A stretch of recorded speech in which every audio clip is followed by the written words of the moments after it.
Alléluia. Donc, je lis Josué chapitre 1, versets 1 à 4. Il est écrit, après la mort de Moïse, serviteur de l'Éternel, l'Éternel dit à Josué, fils de Nun, serviteur de Moïse, Moïse, mon serviteur, est mort.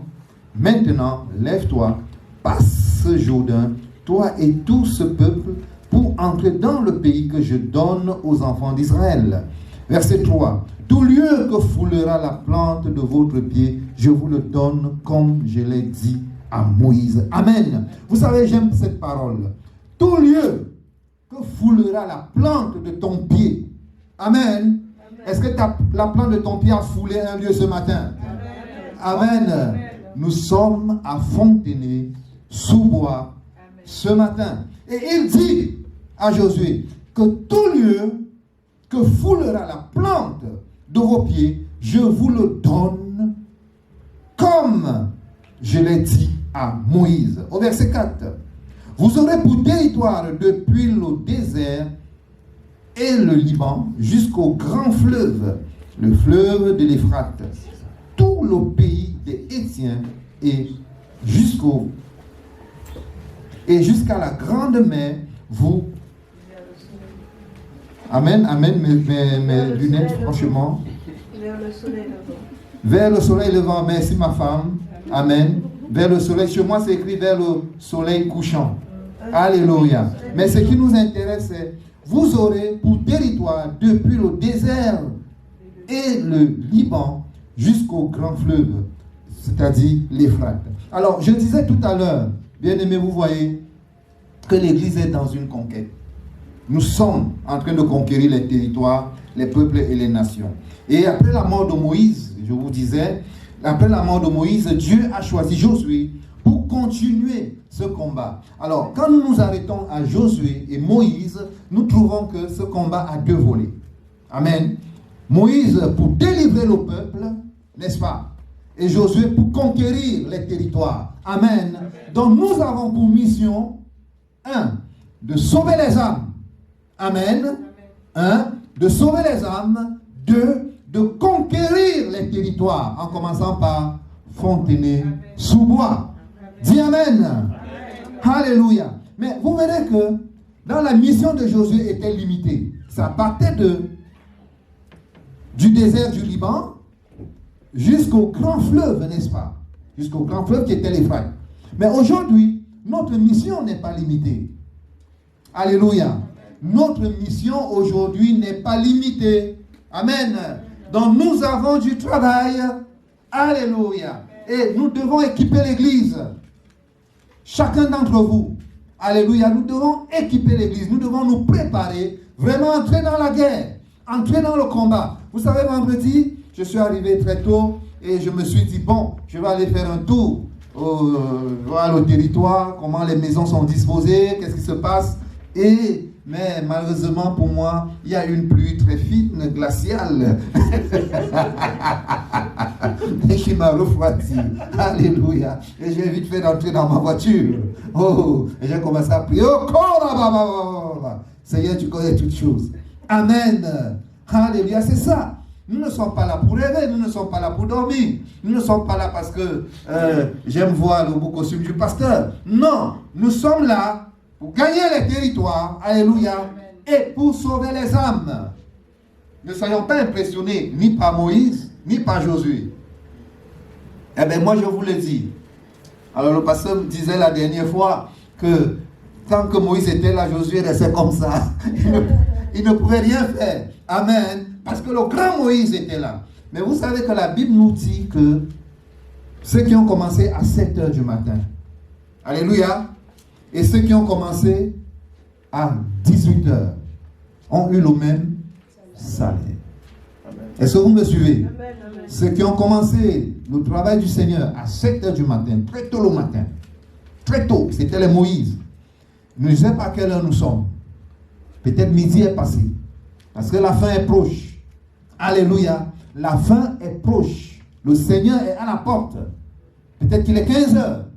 Peut-être qu'il va arriver à 18 heures. Peut-être qu'il est 16 heures. Alléluia. Et Dieu nous appelle à continuer ce travail. Amen. Qu'il a confié aux hommes comme Moïse. Qu'il a confié aux hommes comme Josué. Alléluia. Et je vais encore, nous allons un peu lire la prophétie de M. Siméon, qui est dans le livre de Luc, pour comprendre que notre territoire n'est pas limité. Nous ne sommes pas venus nous cramponner à... Comment ça s'appelle encore votre ville? Fontenay-sous-Bois. Amen. Il faut déjà gagner Fontenay-sous-Bois. Et Dieu nous dit que les territoires à gagner sont énormes. Alléluia. Regardons la prophétie de Siméon. Ce qu'il dit dans le livre de Luc au chapitre 2. Dans le livre de Luc, de Siméon, Luc chapitre 2, la Bible nous dit au verset 29, la Bible dit au verset 29, maintenant Seigneur, tu laisses ton serviteur s'en aller en paix, selon ta parole, car mes yeux ont vu ton salut. Salut que tu as préparé devant tous les peuples. Amen. Il parle d'abord du salut que Dieu a préparé pour tout son peuple. Il l'a vu, c'est notre mission. C'est à nous d'apporter ce message du salut. Amen. Dans les nations et au milieu des peuples. Ensuite, il dit, lumière pour éclairer les nations. Alléluia. Lumière pour éclairer les nations. Donc notre message doit éclairer les nations. Amen. Vous savez, nous pouvons répéter les mêmes choses. Parfois, je me dis, qu'est-ce qu'il faut encore prêcher? Mais nous devons répéter la meilleure façon d'enseigner, la meilleure façon de faire comprendre à quelqu'un. Amen. C'est la répétition. Amen. C'est la répétition. Oui, nous sommes la lumière des nations. Et nous devons aller porter cette lumière au milieu des peuples. Alléluia. Cette lumière au milieu des peuples. Parce qu'il dit dans Matthieu 24, 14 que cette bonne nouvelle de l'évangile sera prêchée dans le monde entier. Amen. Dans le monde entier. Alors viendra la fin. Notre mission n'est pas limitée à Fontenay-sous-Bois. Amen. Amen. Notre mission n'est pas limitée à Fontenay-sous-Bois. La preuve en est que nous n'habitons pas Fontenay-sous-Bois. Alléluia. Si on commence à poser les questions, un tel sort d'Irani dans le 95, tel autre sort de Colombe dans le 92, ainsi de suite, ainsi de suite. Amen. Mais nous sommes là pour un but, pour un travail. Gagner le territoire et prêcher l'évangile. Amen. Pour gagner les âmes au Seigneur. Alléluia. Mais pour conquérir les territoires, le Seigneur nous donne une information capitale pour le combat. Amen. Je vous invite à ouvrir vos Bibles dans le livre de Matthieu 12, au verset 29. C'est Jésus qui parle.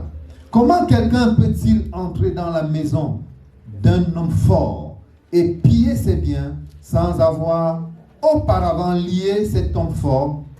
Alors seulement il pillera sa maison. Amen. Jésus dit, comment tu peux entrer dans la maison d'un homme fort pour piller ses biens? Amen. Si auparavant, tu ne neutralises pas cet homme. Alléluia. Ce texte nous donne des éléments de combat ici. D'abord, il nous parle d'une maison, n'est-ce pas? Jésus parle d'entrer dans une maison. Jésus parle d'entrer dans un territoire. Amen. Jésus parle d'entrer dans un pays, dans une ville, dans un quartier, dans une maison, vraiment privée, une maison. Alléluia. Ensuite, il nous dit que dans cette maison, il y a un homme fort. C'est-à-dire que dans chaque maison, dans chaque territoire, dans chaque ville, alléluia, il y a quelqu'un qui domine. Amen. Il y a quelqu'un qui tient la maison. Il y a quelqu'un qui tient la famille. Il y a quelqu'un qui domine. Il domine le pays. Il domine. Alléluia. Quelle que soit la dimension du territoire, il y a un homme fort. Et si tu veux y entrer, il faudra auparavant le neutraliser. Amen. Oui, il faut identifier l'homme fort. Alléluia. Un travail que nous allons faire à Fontenay-sous-Bois. Nous allons prier que Dieu nous révèle. Amen. Des choses et nous comment combattre. Alléluia. Pour renverser ces choses. Vous savez, ils tiennent des âmes. Pour que Moïse sorte Israël de l'Égypte, amen, il fallait neutraliser Pharaon. Amen. Pharaon était l'homme fort. Il fallait neutraliser Pharaon. Sinon, Israël ne sortait pas de cette maison d'esclavage. Ils étaient esclaves. Sinon, Israël ne sortait pas de cette maison de captivité. Il fallait au préalable neutraliser Pharaon. Amen. Et nous chercherons qui est Pharaon. Dans cette ville, qui est l'homme fort, qui domine. Amen. La troisième information ici, la Bible nous dit, alors tu pourras piller ses biens. Jésus utilise le mot piller. Amen. Piller les biens. Alors, est-ce que tu t'es déjà posé la question, c'est quoi ces biens que nous devons piller? Non. Tu t'es déjà posé la question? Non. Voilà. On lit, n'est-ce pas? Mais vous savez, la parole de Dieu nous donne beaucoup d'informations. Il faut prier, il faut lire, il faut chercher. Alléluia. Pourquoi il faut beaucoup méditer et prier? Moi, je lisais piller la maison, piller les biens, c'est tout. Après, le Seigneur m'a expliqué. Alléluia. Allons-y dans le livre de Genèse 14, au verset 21. Je vais vous expliquer, vous faire voir. C'est simple, hein? Genèse, j'ai dit 14, n'est-ce pas? Au verset 21. Genèse 14, au verset 21. Abraham vient de mener une guerre contre des rois. Alléluia. Et il a eu une grande victoire. Alors, qu'est-ce qui se passe? La Bible nous dit au verset 21, le roi de Sodome dit à Abraham, donne-moi les personnes. Amen. Et prends pour toi les richesses. Vous avez entendu? Vous avez lu? Il dit, donne-moi les âmes. Le roi de Sodome. Il dit, donne-moi les âmes. Prends pour toi les richesses. Il dit, donne-moi les hommes. Donne-moi les hommes, les âmes. Prends pour toi les richesses. Bien aimé, les biens sur lesquels, les biens dont Jésus parle ici, ce sont les âmes. Amen. Parce que l'homme fort dans une maison, il fait quoi? Il domine, il contrôle. Il s'en fout des richesses. Je vous dis, il s'en fout. Satan s'en fout du matériel. Il nous embrouille. Même les chrétiens courent derrière le matériel. Ce n'est pas le fond du combat de Satan. Le fond du combat de Satan, ce sont les âmes. Amen. Il veut les retenir. Il veut les garder en captivité. Comme Israël était en captivité en Égypte.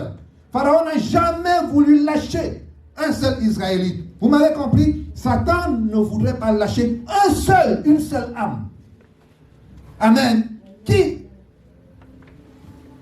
Et nous devons piller l'enfer. Alléluia. Nous devons piller le territoire de Satan. Nous devons piller le territoire de cet homme fort. Mais avant, nous devons le neutraliser. C'est pourquoi il faut prier.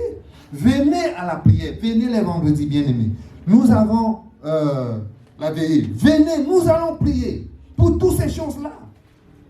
Il connaît le prix d'une âme, Satan. Il connaît le prix d'une âme. Il connaît. Et il ne lâche pas.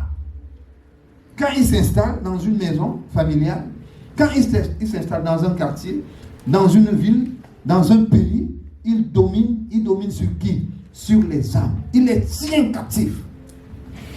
Amen. Il les tient captifs. Tu as des gens qui ont des raisonnements pas possibles. Aujourd'hui, quand tu veux leur parler de l'évangile. N'est-ce pas? Mais il faut combattre. Il faut combattre. Amen. Alléluia. Et quand j'ai compris ce verset, j'ai dit, waouh Seigneur, nous avons du travail. Nous avons du travail. Nous prions pourquoi? Regardez, nous prions beaucoup pour des futilités. Les gens peuvent passer des semaines ou des mois à prier vraiment pour une belle voiture. À prier pour vraiment ce costume-là ou bien cette chemise-là, cette chaussure-là. À prier pour vraiment il me faut cette maison-là. Oh vraiment Seigneur. Mais le Seigneur n'a que faire de cette maison. Amen. Le Seigneur regarde les âmes qui se perdent. Parce que Satan lui comprend. Il a compris et il fait tout. Ils sont en train de travailler, je vous dis. Ils sont en train de travailler, les agents du diable. Ils sont en train de détourner les hommes au niveau de leur pensée. On va arriver. Alléluia. C'est le combat, c'est la guerre. Nous devons ramener les gens à Jésus-Christ. Alléluia. Amen. Luc 14, 23, il nous dit, et le maître dit au serviteur, va dans les chemins et le long des haies, et ce que tu trouveras, contrains-les d'entrer afin que ma maison soit remplie. Alléluia. Contrains-les d'entrer afin que ma maison soit remplie. Dieu veut que sa maison soit remplie. Excusez-moi, je ne parle pas de cette salle. D'accord? Dieu a une maison où il règne. Il est le roi. Je parle du royaume. Dieu veut que son royaume soit peuplé. Dieu veut que son royaume soit rempli. Et Satan veut que son royaume soit rempli. Amen. Alors il y a guerre. C'est pourquoi il y a la guerre. Sinon, cette guerre n'existerait pas. Amen. Oui, Dieu veut que sa maison soit remplie. Satan veut que sa maison soit remplie. Et Dieu nous met en mission. Nous devons combattre. Le chef de Sodome dit à Abraham, homme de Dieu, prends les richesses. Donne-moi les âmes. Satan s'en fout des richesses. Excusez-moi de revenir là-dessus. Il s'en fout des richesses. Mais il nous trompe, nous courons après les richesses. Lui, il est en train de tuer les âmes. Amen. Nous devons courir après les âmes. Amen. C'est la mission que Dieu nous a donnée. Et dans Matthieu 22, 8, 10, je vais lire ce texte. Matthieu 22, 8, 10. Matthieu 22, 8, 10. Alors, il dit à ses serviteurs, les noces sont prêtes, mais les conviés n'en étaient pas dignes. Allez donc dans les carrefours et appelez aux noces tout ce que vous trouverez. Ses serviteurs allèrent dans les chemins, rassemblèrent tout ce qu'ils trouvaient, méchants et bons. Et la salle des noces fut pleine. Amen. Méchants et bons. Vous savez, ce n'est pas à nous de choisir qui doit sauver ou pas. Nous sommes bornés, comme le pasteur disait. Nous sommes bornés, nous trouvons que telle personne n'est pas digne du royaume. Oh non, non, non, il faut surtout l'esquiver. Elle est très méchante. Elle est très méchante. Non, non, ça ne vaut même pas la peine. Non, non. Bien-aimés, nous devons être doux comme du miel. Alléluia. Vous savez, le miel attire les abeilles. Et les abeilles sont méchantes, n'est-ce pas? Ah ben oui, si tu n'as jamais reçu une piqûre d'abeille, tu ne peux pas le comprendre. Les abeilles piquent, sérieusement. Alléluia. Et le miel les attire. Il faut être un miel. Amen. Même s'il est méchant, il a droit au salut. Amen. Dis amen. Amen. Il a droit au salut. Ce n'est pas toi qui choisis qui doit être sauvé. Dieu veut que sa maison soit pleine. Après, il s'occupe du cas de chacun. Alléluia. Alléluia, oui. Amen. Dieu va utiliser le pasteur. Dieu peut utiliser qui il veut pour s'occuper de ton cas. Son problème, le problème du Seigneur, c'est que tu sois sauvé. Alléluia. Oh, que Dieu nous fasse grâce. Que Dieu nous fasse grâce. Nous devons comprendre ces choses. Nous sommes en mission pour gagner les territoires, pour gagner les âmes. Alléluia. Et pour cette mission, Jésus nous donne une information importante. Je disais tout à l'heure que pour entrer dans la maison d'un homme fort, pour gagner un territoire, il faut d'abord lier cet homme fort. Alléluia. Et pour piller, avant de piller les biens. Et ces biens-là, ce sont les âmes. Nous devons piller l'enfer pour remplir le ciel. Amen.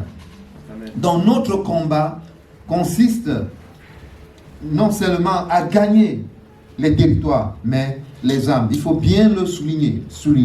Alors, revenons dans le livre de Josué au chapitre 6.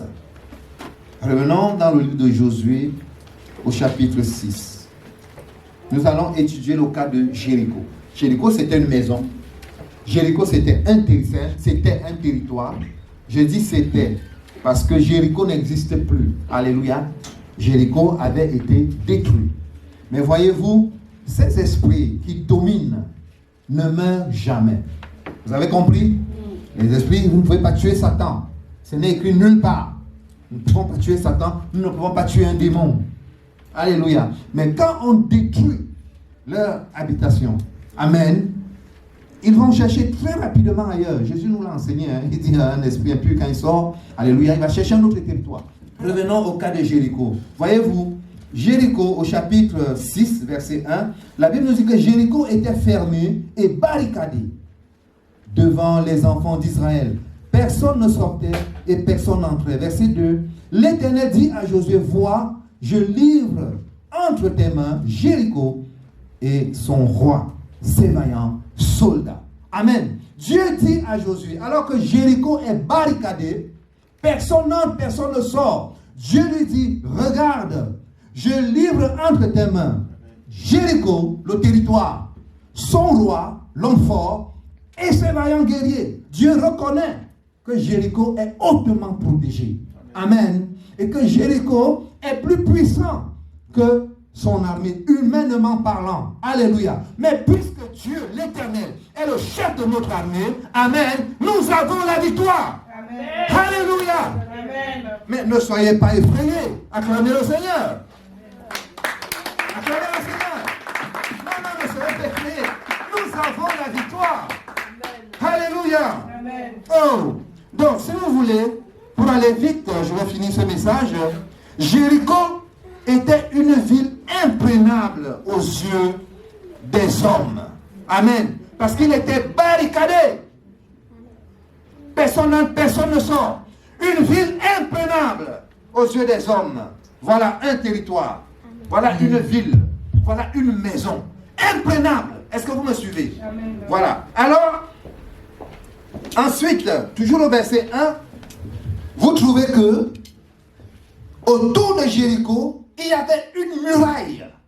Une grande muraille. Alors, j'ai fait mes recherches.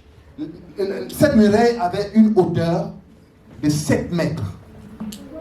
Alléluia. Tu peux escalader une muraille de 7 mètres. Cette muraille avait une hauteur de 7 mètres. Cette muraille avait une largeur de 6 mètres. Est-ce que vous m'avez compris? L'ennemi ne rigole pas. Hein. Quand un homme fort tient une maison, il la tient. Pour que Moïse sorte le peuple de l'Égypte, ce n'était pas une histoire d'enfant. Vous m'avez compris? L'ennemi, il a des stratégies. Une muraille qui a une hauteur de 7 mètres. Tu arrives devant la muraille, tu regardes, tu dis waouh. Tu regardes l'épaisseur. Vas-y renverser une telle muraille. Comment est-ce que tu vas commencer? Vas-y renverser.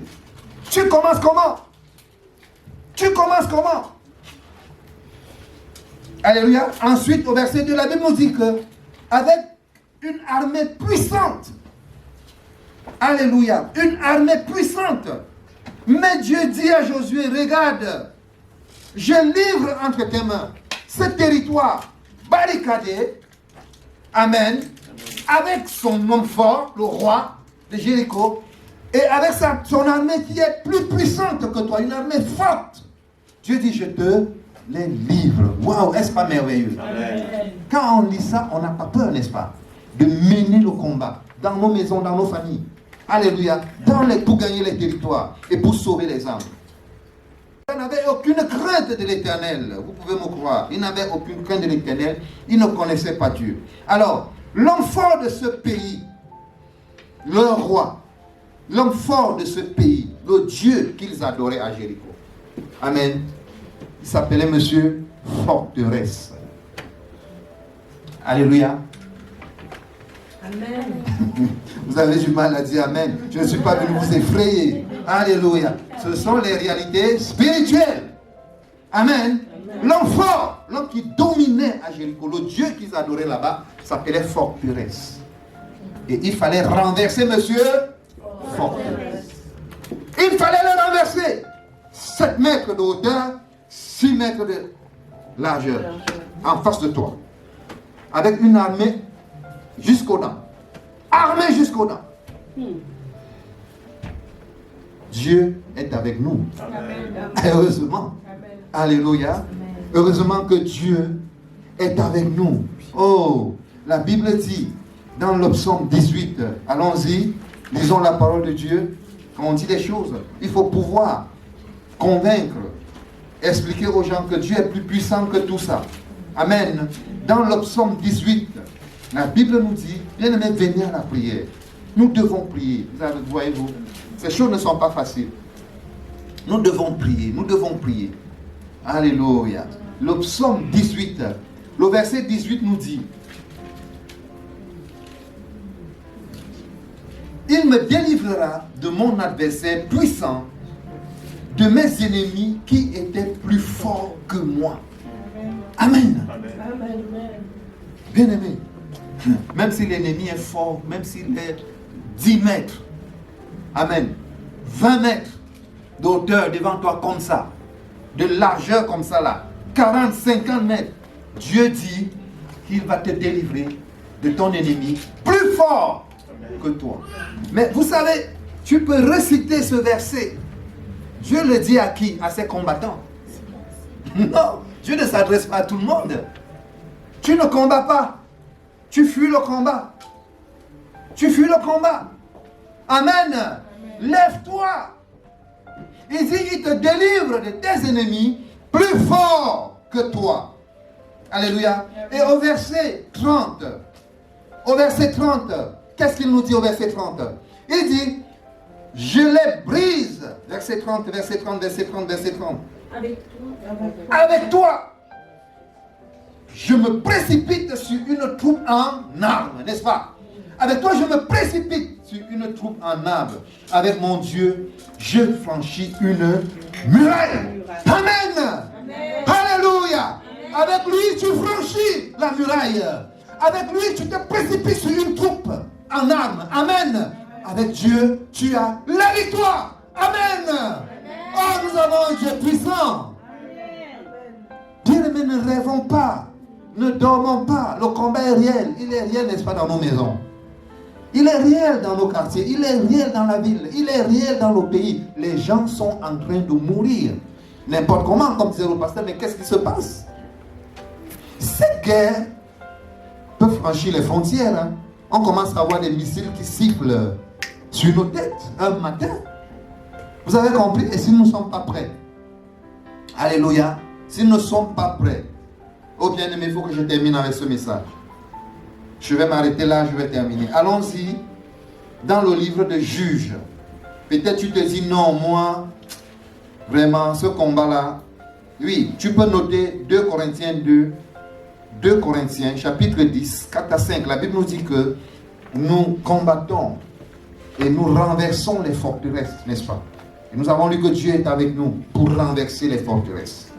2 Corinthiens 10, 4 à 5. Ces forteresses sont parfois dans nos pensées. Alléluia. Il faut renverser. Quand tu as en face de toi quelqu'un qui est barricadé dans un territoire comme Jéricho, il faut pouvoir renverser la forteresse qu'il a dit. N'est-ce pas? Mais il faut peut-être qu'on lise ce verset. Il est important. De 2 Corinthiens 10, 4 à 5, c'est ça? Oui, merci ma soeur. Car les armes avec lesquelles nous combattons ne sont pas charnelles. Amen. Mais elles sont puissantes par la vertu de Dieu pour renverser des forteresses. Des forteresses. Pour renverser les forteresses. Pour renverser les forteresses, oui ma soeur. Nous renversons les raisonnements et toute hauteur qui s'élève contre la connaissance de Dieu. Et nous emmenons toute pensée captive à l'obéissance de Christ. Amen. Amen. Vous avez vu? On renverse les forteresses. Parce que Dieu nous donne des armes puissantes pour renverser les forteresses dans la prière. Amen. Pour ramener les âmes, les pensées à Dieu. Les pensées sont pris en otage. Les pensées, discutez avec les gens. Commencez à parler de l'évangile. Ils vont vous sortir des choses que vous n'avez jamais imaginées. Que Satan a mis dans la tête. Et c'est des forteresses. Il faut les renverser. Amen. Les raisonnements, les hauteurs, nous les renversons. Ce ne sont que des rappels. Vous connaissez ces paroles. Vous connaissez ces choses. Mais c'est ça qu'il faut mettre en pratique. Tu as une information. Si tu ne la mets pas en pratique, ça ne te sert à rien. Alors il faut répéter à l'église que nous sommes dans un combat. Bien-aimés. Allons-y pour terminer dans Juges au chapitre 3. Verset 12 à 15. Merci ma soeur. Les enfants d'Israël firent encore ce qui déplaît à l'Éternel. Et l'Éternel fortifia Églon, roi de Moab, contre Israël, parce qu'il avait fait ce qui déplaît à l'Éternel. Églon réunit à lui les fils d'Ammon et les Amalicites, et il se mit en marche. Il battit Israël et ils s'emparèrent de la ville des palmiers. Et les enfants d'Israël furent asservis 18 ans à Églon, roi de Moab. Les enfants d'Israël crièrent à l'Éternel, et l'Éternel leur suscita un libérateur, Éhud, fils de Guéra, benjamite, qui ne se servait pas de la main droite. Amen. Amen. Amen. Amen. Amen. Amen. Bien-aimé, quoi que tu as fait, quel que soit l'acte que tu as posé, et que tu te retrouves en captivité, est-ce que vous m'avez compris? C'est nous-mêmes, parfois, nous nous retrouvons en captivité à cause des choses que nous faisons. Pendant 18 ans, Israël était en captivité. Qu'est-ce qu'Israël a fait? Ils ont crié à l'Éternel. Amen. Amen. Ils ont crié à l'Éternel. Moi, je reviens à ta vie, avant maintenant d'attaquer encore les nations, les peuples, les autres. Ils ont crié à l'Éternel. Qu'est-ce que l'Éternel a fait?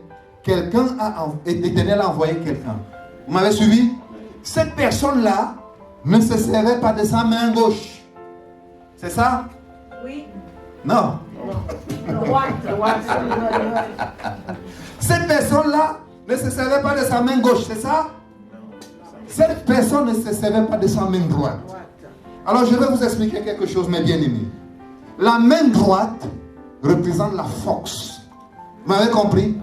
La main droite représente la puissance. Même parlant de l'Éternel, quand Dieu étend sa droite, alléluia, ce sont les dégâts. Alléluia. Donc notre droite représente notre force. Alors, Dieu dit qu'il envoie quelqu'un qui est empêché. Alléluia. Qui ne peut pas utiliser sa main droite. Alors, il va utiliser quelle main? La main gauche. La main la plus faible, n'est-ce pas? Pour faire quoi? Pour faire quoi? Pour libérer. Alléluia. Quel que soit ton état, mon bien-aimé, quel que soit, ne te regarde pas comme moi, c'est fini, je ne peux pas. Non! Alléluia. Tu as peut-être la main gauche dans cette église. Amen. Tu ne sais pas si c'est par toi que l'Éternel va délivrer son peuple. Tu ne sais pas si c'est par toi que l'Éternel va délivrer ce ministère. Alors viens à la prière, mon ami, ma soeur, mon frère. Venez, prions. Alléluia. Ce monsieur ne pouvait pas utiliser sa main droite. Il était un homme empêché. Il n'avait que sa main gauche. Mais Dieu l'a utilisé puissamment. Amen. Dieu l'a utilisé puissamment. Amen. Amen. Que l'Éternel vous bénisse. Amen.